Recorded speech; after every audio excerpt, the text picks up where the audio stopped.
ನಮಸ್ಕಾರ. ಎನ್.ಆರ್. ಪುರ ಸುದ್ದಿ ಸಮಾಚಾರಕ್ಕೆ ಸ್ವಾಗತ. ಇಂದು ಬುಧವಾರ. ನಾನು ಮಧುರಾ ಮಂಜುನಾಥ್. ಸುದ್ದಿಗಳ ವಿವರ. ಶಿವಮೊಗ್ಗ ವಿಮಾನ ನಿಲ್ದಾಣದಿಂದ ಕೊಪ್ಪದವರೆಗೆ 19 ಕೋಟಿ ರೂಪಾಯಿ ವೆಚ್ಚದಲ್ಲಿ ರಸ್ತೆ ಮರುಡಾಂಬರೀಕರಣ ಮಾಡಲಾಗುವುದು ಎಂದು ಶಾಸಕ ಟಿ.ಡಿ. ರಾಜೇಗೌಡ ತಿಳಿಸಿದರು. ಅವರು ಸೋಮವಾರ ಸಂಜೆ ತಾಲೂಕಿನ ಶೆಟ್ಟಿಕೊಪ್ಪದಲ್ಲಿ 46 ಲಕ್ಷ ವೆಚ್ಚದಲ್ಲಿ ನಿರ್ಮಿಸಲು ಉದ್ದೇಶಿಸಿರುವ ಕಡಹಿನಬೈಲು ಗ್ರಾಮ ಪಂಚಾಯಿತಿಯ ನೂತನ ಕಚೇರಿ ಕಟ್ಟಡ ಕಾಮಗಾರಿ ಹಾಗೂ ಶೆಟ್ಟಿಕೊಪ್ಪ ಕೆರೆ ಅಭಿವೃದ್ಧಿ ಕಾಮಗಾರಿ ಶಂಕುಸ್ಥಾಪನೆ ನೆರವೇರಿಸಿ ಮಾತನಾಡಿದರು. ಶೆಟ್ಟಿಕೊಪ್ಪ ವ್ಯಾಪ್ತಿಯಲ್ಲಿ ಹಾದು ಹೋಗಿರುವ ರಸ್ತೆಯನ್ನು 1.5 ಕೋಟಿ ರೂಪಾಯಿ ವೆಚ್ಚದಲ್ಲಿ ವಿಸ್ತರಣೆ ಮಾಡಿ 2 ಬದಿಯಲ್ಲಿ ಬಾಕ್ಸ್ ಚರಂಡಿ ನಿರ್ಮಿಸಲಾಗುವುದು. ಅಲ್ಲದೆ ರಸ್ತೆ ಬದಿ ಬರುವ ಕೆರೆಗೆ ತಡೆಗೋಡೆ ನಿರ್ಮಿಸಿ ಶೆಟ್ಟಿಕೊಪ್ಪವನ್ನು ಮಾದರಿ ಊರಾಗಿ ಅಭಿವೃದ್ಧಿಪಡಿಸಲು ಅನುದಾನ ನೀಡಲಾಗುವುದು ಎಂದು ಭರವಸೆ ನೀಡಿದರು. ಚಿಕ್ಕಮಗಳೂರು ವಸ್ತಾರೆ ರಸ್ತೆ ಅಭಿವೃದ್ಧಿಗೆ 80 ಕೋಟಿ ಮಂಜೂರಾತಿ ಹಂತದಲ್ಲಿದೆ. ಜಯಪುರ ಕೊಪ್ಪ ರಸ್ತೆಯನ್ನು 10 ಕೋಟಿ ವೆಚ್ಚದಲ್ಲಿ ಅಭಿವೃದ್ಧಿಪಡಿಸಲಾಗುವುದು. ಅತಿಯಾದ ಮಳೆಯಿಂದ ರಸ್ತೆಗಳು ಗುಂಡಿ ಬಿದ್ದು ಶಿಥಿಲಾವಸ್ಥೆಗೆ ತಲುಪಿದ್ದು, ಈಗಾಗಲೇ ಲೋಕೋಪಯೋಗಿ ಇಲಾಖೆಯ ರಸ್ತೆಯ ಗುಂಡಿಗಳನ್ನು ಮುಚ್ಚಲಾಗಿದೆ ಎಂದರು. ಮುಖ್ಯ ಅತಿಥಿಯಾಗಿದ್ದ ಶಿವಮೊಗ್ಗ ಭದ್ರಾ ಅಚ್ಚುಕಟ್ಟು ಪ್ರದೇಶಾಭಿವೃದ್ಧಿ ಪ್ರಾಧಿಕಾರದ ಅಧ್ಯಕ್ಷ ಡಾಕ್ಟರ್ ಕೆ.ಪಿ. ಅಂಶುಮಂತ್ ಮಾತನಾಡಿ, ರಾಜ್ಯ ಸರ್ಕಾರ ನುಡಿದಂತೆ ನಡೆದಿದೆ. ಕೊಟ್ಟಿರುವ ಭರವಸೆಗಳನ್ನು ಈಡೇರಿಸುವ ಮೂಲಕ ಬಡಜನರ ಮನೆಗೆ ಮುಟ್ಟುವಂಥ ಕಾರ್ಯಕ್ರಮಗಳನ್ನು ನೀಡಿ ಆತ್ಮವಿಶ್ವಾಸ ಹೆಚ್ಚಿಸುವ ಕೆಲಸ ಮಾಡಿದ್ದೇವೆ ಎಂದರು. ಕಡಹಿನಬೆಲ್ಲು ಗ್ರಾಮ ಪಂಚಾಯಿತಿ ಅಧ್ಯಕ್ಷೆ ಲಿಲ್ಲಿ ಮಾತುಕುಟ್ಟಿ, ಗ್ರಾಮ ಪಂಚಾಯಿತಿ ಉಪಾಧ್ಯಕ್ಷ ಸುನೀಲ್ ಕುಮಾರ್, ಕಡಹಿನಬೈಲು ಗ್ರಾಮ ಪಂಚಾಯಿತಿ ಸದಸ್ಯ ಎ.ಬಿ. ಮಂಜುನಾಥ್, ಜಿಲ್ಲಾ ಎಸ್ಸಿ/ಎಸ್ಟಿ ದೌರ್ಜನ್ಯ ಸಮಿತಿ ಸದಸ್ಯ ಎಂ. ಮಹೇಶ್ ಮಾತನಾಡಿದರು.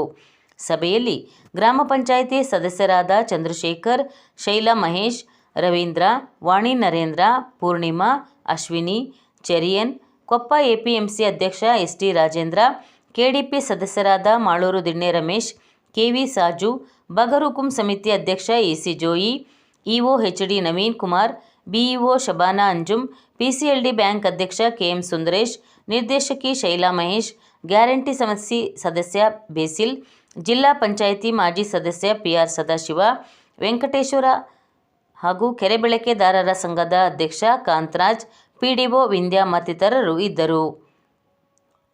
ಬೆಳ್ಳೂರಿನಲ್ಲಿ ನಡೆಯುವ 10ನೇ ಕನ್ನಡ ಸಾಹಿತ್ಯ ಸಮ್ಮೇಳನದಲ್ಲಿ ಎಲ್ಲ ಗೋಷ್ಠಿಗಳು ಚೆನ್ನಾಗಿ ಮೂಡಿಬರಲಿ ಎಂದು ಕೊಪ್ಪ ಕನ್ನಡ ಸಾಹಿತ್ಯ ಪರಿಷತ್ತಿನ ಅಧ್ಯಕ್ಷ ಜಿ.ಎಂ. ಶ್ರೀಹರ್ಷ ಆಶಯ ವ್ಯಕ್ತಪಡಿಸಿದರು. ಅವರು ಭಾನುವಾರ 10ನೇ ಕನ್ನಡ ಸಾಹಿತ್ಯ ಸಮ್ಮೇಳನದ ಸರ್ವಾಧ್ಯಕ್ಷರಾಗಿ ಆಯ್ಕೆಯಾಗಿರುವ ಬೆಮ್ಮನೆ ದಯಾನಂದ್ ಅವರ ಮನೆಯಲ್ಲಿ ಕೊಪ್ಪ ತಾಲೂಕು ಕನ್ನಡ ಸಾಹಿತ್ಯ ಪರಿಷತ್ ವತಿಯಿಂದ ಬೆಮ್ಮನೆ ದಯಾನಂದ್ ಅವರಿಗೆ ಅಭಿನಂದಿಸಿ ಮಾತನಾಡಿದರು.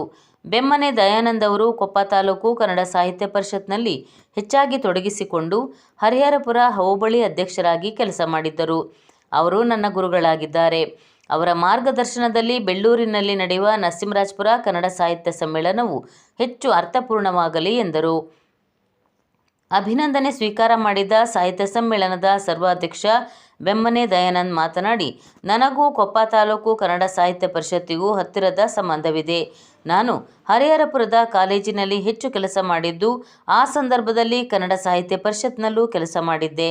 ಕೊಗ್ರೆಯಲ್ಲಿ ಇತ್ತೀಚೆಗೆ ನಡೆದ ಕೊಪ್ಪ ತಾಲೂಕು ಕನ್ನಡ ಸಾಹಿತ್ಯ ಸಮ್ಮೇಳನವು ಅರ್ಥಪೂರ್ಣವಾಗಿ ನಡೆದಿದೆ ಎಂದರು. ಈ ಸಂದರ್ಭದಲ್ಲಿ ನರಸಿಂಹರಾಜಪುರ ತಾಲೂಕು ಕನ್ನಡ ಸಾಹಿತ್ಯ ಪರಿಷತ್ ಅಧ್ಯಕ್ಷ ಪೂರ್ಣೇಶ್, ಸಮ್ಮೇಳನದ ಸ್ವಾಗತ ಸಮಿತಿ ಅಧ್ಯಕ್ಷ ಆರ್. ವೆಂಕಟರಮಣಯ್ಯ, ಕೊಪ್ಪ ತಾಲೂಕು ಕನ್ನಡ ಸಾಹಿತ್ಯ ಪರಿಷತ್ ಗೌರವ ಕಾರ್ಯದರ್ಶಿ ಶಂಕರಪ್ಪ, ಕೊಪ್ಪ ಕನ್ನಡ ಸಾಹಿತ್ಯ ಪರಿಷತ್ ಸಂಚಾಲಕರಾದ ದಿನೇಶ್ ಇರುವತ್ತೂರು, ಎನ್.ಪಿ. ಸುಕೇಶ್, ಕೊಪ್ಪ ಕಟ್ಟಡ ಸಮಿತಿ ಸಂಚಾಲಕ ಎಸ್.ಎಸ್. ಜಗದೀಶ್ ಹಾಗೂ ಬೆಮ್ಮನೆ ದಯಾನಂದ್ ಇವರ ಕುಟುಂಬದವರು ಇದ್ದರು. ಕೊಪ್ಪ ತಾಲೂಕಿನಲ್ಲಿ ಹಾಗಾಗಿ ನನ್ನ ಕೆಲಸದ ಜೊತೆಯಲ್ಲಿ ಸಾಹಿತ್ಯ ಸೇವೆಯಲ್ಲಿ ಕೂಡ ನಾವು ಸಾಧ್ಯಷ್ಟು ಮಟ್ಟಿಗೆ ತೋಡ್ಕೊಂಡಿದ್ವಿ. ಆ ಸಂದರ್ಭದಲ್ಲಿ ನಮ್ಮ ಜಾನಪದ ಪರಿಷತ್ ಜಗದೀಶ್ ಅವರು ಕೂಡ ಅವ್ರ ಜೊತೆಯಲ್ಲೂ ಕೂಡ ನಾವು ಕೆಲಸ ಮಾಡಿದ್ದೇವೆ. ಹಾಗೆ ಸಾಹಿತ್ಯ ಪರಿಷತ್ ಜೊತೆಯಲ್ಲಿ ಕೆಲಸ ಮಾಡಿದ್ವಿ. ಈ ವರ್ಷ ಅವರು ಅಧ್ಯಕ್ಷರಾದ ಮೇಲೆ ಒಳ್ಳೆಯ ಕಾರ್ಯಕ್ರಮ ನಡೀತಾ ಇದೆ. ಮೊನ್ನೆ ತಾನೇ 10ನೇ ಸಾಹಿತ್ಯ ಸಮ್ಮೇಳನವನ್ನು ಕೊಗ್ರೆಯಲ್ಲಿ ತುಂಬ ಅದ್ದೂರಿಯಾಗಿ ಅರ್ಥಪೂರ್ಣವಾಗಿ, ಯಾಕಂದರೆ ಸರ್ವಾಧ್ಯಕ್ಷರಾಗಿ ಆಯ್ಕೆಯಾಗಿರುವಂತಹ ನಮ್ಮ ಗುರುಗಳು, ನಮ್ಮ ಮಾರ್ಗದರ್ಶಕರು ಆದಂತಹ, ಹಾಗೆ ನಮ್ಮ ಕೊಪ್ಪ ತಾಲೂಕಿನ ಹರಿಹರಪುರ ಹೋಬಳಿಯ ಮಾಜಿ ಕನ್ನಡ ಸಾಹಿತ್ಯ ಪರಿಷತ್ನ ಹೋಬಳಿ ಅಧ್ಯಕ್ಷರು ಸಹ ಆದರು. ಅವರಿಗೆ ನಮ್ಮೆಲ್ಲ ಬಂಧುಗಳ ಪರವಾಗಿ, ಕೊಪ್ಪ ತಾಲೂಕಿನ ಎಲ್ಲ ಸಾಹಿತ್ಯ ಅಭಿಮಾನಿಗಳ ಪರವಾಗಿ.